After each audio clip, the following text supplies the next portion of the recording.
activity for you. It's a 17.2. Now, visit a forest or a park in your neighborhood. आपको क्या करना है, आपको अपने पड़ोस में अगर आपके पास कोई पार्क है या फिर फॉरेस्ट है तो आपको वहाँ पर घूमने जाना है. Observe the trees and try to identify them. उसके बाद आपको क्या करना है कि उस पार्क के अंदर कितने ट्रीज़ हैं आपको वो सब देखने हैं और फिर कौन सा ट्री कौन सा है, मतलब उसका आपको नेम जो है वो आइडेंटिफाई करना है.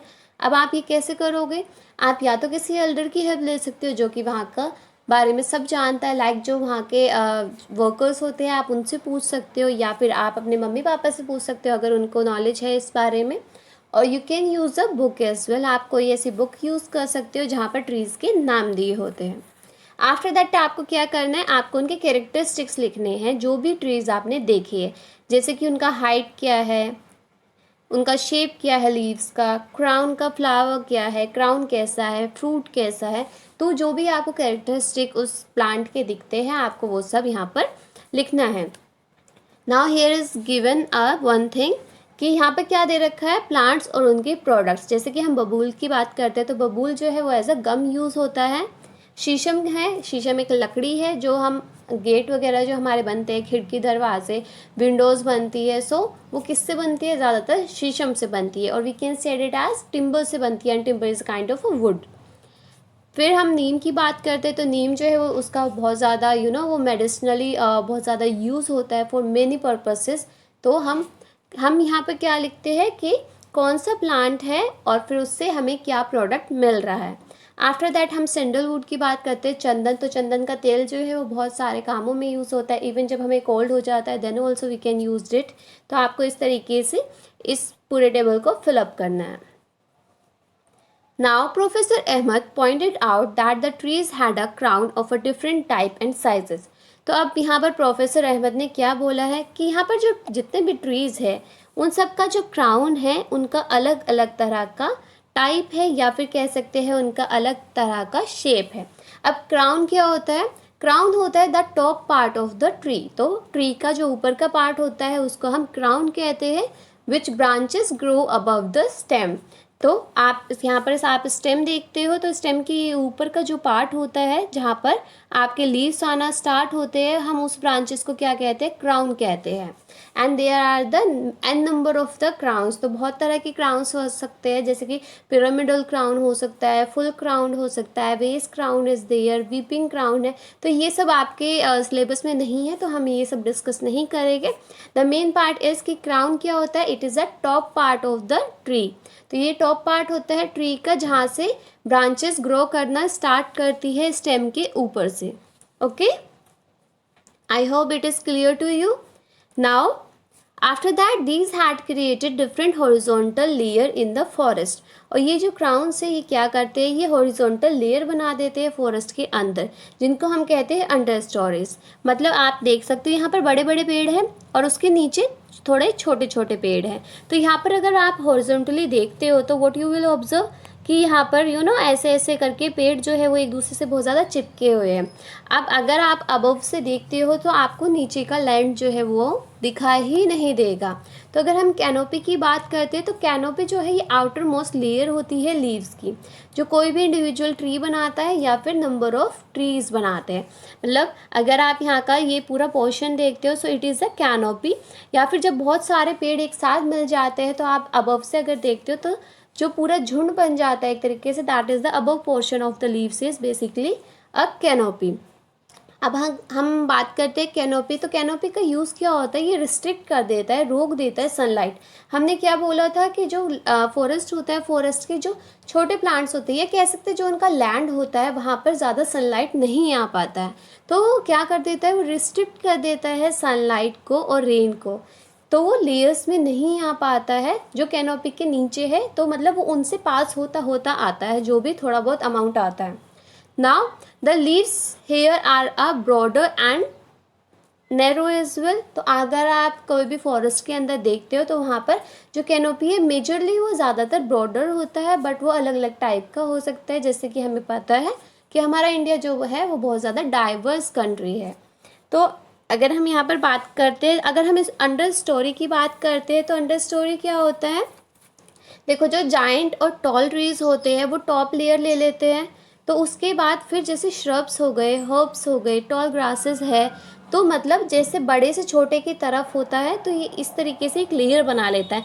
जैसे जितने भी टॉल है वो ऊपर है, फिर उसके नीचे कौन से पेड़ आते हैं, उसके नीचे श्रब्स आते हैं, फिर टॉल ग्रासेस आती है, फिर हर्ब्स आती है, और फिर जो बिल्कुल ग्रासेस होती है फिर वो आती है। तो यहाँ पर ये अंडर स्टोरी क्यों बोलते हैं कि जो अगर हम ऊपर वाले टॉल ट्रीज़ को छोड़ देते हैं तो यहाँ पर एज अ अंडर स्टोरी बन जाती है। तो जैसे आप देखते हो कि बिल्डिंग बिल्डिंग, छोटी बिल्डिंग, बड़ी बिल्डिंग, तो ये इस तरीके से आपको व्यू होता है जब आप उसे हॉरिजॉन्टली देखते हो। अगर हमने बात की थी फॉरेस्ट फ्लोर की, तो फॉरेस्ट फ्लोर जो था डार्क कलर का था। क्यों डार्क कलर का था? क्योंकि वहाँ पर डिकेइंग ऑर्गेनिक मैटर्स थे, मतलब आपको स्पॉन्जी फील होता है जब आप उस पर वॉक करते हो। ये मैं ऑलरेडी आपको समझा चुकी हूँ, जो कि रेन वाटर की एब्जॉर्प्शन में भी बहुत ज़्यादा हेल्पफुल होता है। Now giant and tall trees constitute the top layer followed by shrubs, tall grasses, herbs form the lowest layer। तो सबसे ऊपर हमारा जाइंट ट्री, टॉल ट्री हो जाता है, उसके नीचे हम फिर श्रब्स की बात करते हैं, फिर टॉल ग्रासेस की बात करते हैं, एंड देन हम हर्ब्स की बात करते हैं। और हर्ब्स जो है वो लोएस्ट लेयर होता है, और जो आपके जाइंट और टॉप ट्रीज होते हैं, टॉल ट्रीज होते हैं, वो टॉप लेयर होता है। Okay, now would we see similar kind of trees in every forest? तो क्या हमें हर फॉरेस्ट में एक ही तरह के ट्रीज मिलते हैं? तो ये भुजो ने पूछा है। Now professor Ahmed said no, कि ऐसा नहीं होता है। क्यों?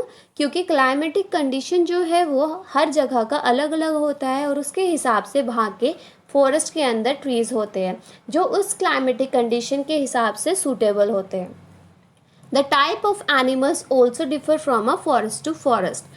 और इवन अगर हम बात करते हैं कि एक फॉरेस्ट अगर नॉर्थ में है और एक फॉरेस्ट अगर साउथ में है, तो उसके अंदर जो प्लांट्स है वो भी अलग हो सकते हैं, और जो एनिमल्स है इवन वो भी अलग हो सकते हैं, क्योंकि हमारा क्लाइमेटिक कंडीशन भी अलग है। तो जो जिसे प्रेफर करता है वो वहाँ पर रह सकता है। जैसे कि अगर आप बहुत ज़्यादा कोल्ड रीजन की बात करते हो तो वहाँ पर पोलर बियर्स होते हैं और हर जगह आइस होती है। बट अगर हम कोई भी रेन फॉरेस्ट की बात करते हैं तो वहाँ पर बहुत सारे वैरायटी होते हैं, एनिमल्स होते हैं, डिफरेंट काइंड ऑफ एनिमल्स होते हैं। मंकी होता है, स्नेक हो सकता है, टाइगर हो सकता है, जितने भी आप एनिमल्स जानते हो वो सारे मेजॉरिटी होते हैं। तो मतलब ये डिपेंड करता है कि किसी भी एरिया का क्लाइमेटिक कंडीशन कैसा है, उसके हिसाब से वहाँ का फॉरेस्ट होता है, उसके हिसाब से वहाँ का प्लांट किस तरह के ग्रो करेंगे और वहाँ पर किस तरह के एनिमल्स स्टे करेंगे, मतलब रहेंगे। सो ये आप क्लास 8 में भी पढ़ोगे। So don't worry about the climatic condition. After that we are talking about कि अब उन्होंने बोल दिया कि ऐसा नहीं है कि क्लाइमेटिक कंडीशन अगर चेंज होती है तो वहाँ पर चेंजेस भी होते हैं। Now the type of animals also differ from a forest to forest. A few children were busy watching the butterflies fluttering here and there on the flowers of shrubs and herbs। अब कुछ बच्चे क्या कर रहे थे कि जब कुछ बच्चे जो है वो तो एक्चुअल में आंसर सुन रहे थे प्रोफेसर का, बट कुछ बच्चे जो थे वो ब्यूटीफुल बटरफ्लाइज को इधर से उधर घूमते हुए देख रहे थे। They were enjoying that scene. They had a close look at the bushes. और उन्होंने बुशेस जो होती है, मतलब जो झाड़ियाँ होती है, वहाँ पर आप देख सकते हो दीज वर द बुशेस, जो थोड़ी बड़ी बड़ी झाड़ियाँ सी हो जाती है, तो उन्होंने उसको बड़े ध्यान से देखा बच्चों ने।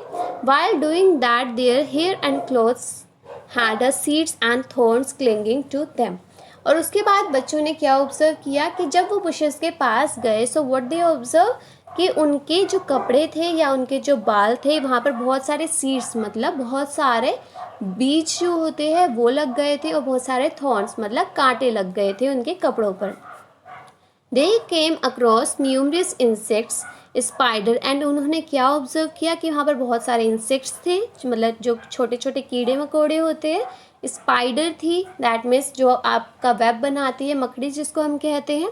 स्क्वेरल थी, गिलहरी थी, आंट्स थी, और बहुत सारे स्मॉल स्मॉल एनिमल्स थे। और वो एनिमल्स कहाँ पर प्रेजेंट थे? या तो वो प्लांट्स की लीव्स पर थे, ट्रीज़ की बार्क, मतलब आप जानते हो ना जो ये होता है दीज वर द, जो स्टेम के बाहर का हिस्सा होता है ना, जो लकड़ी टाइप में होता है, दैट इज़ अ बार्क।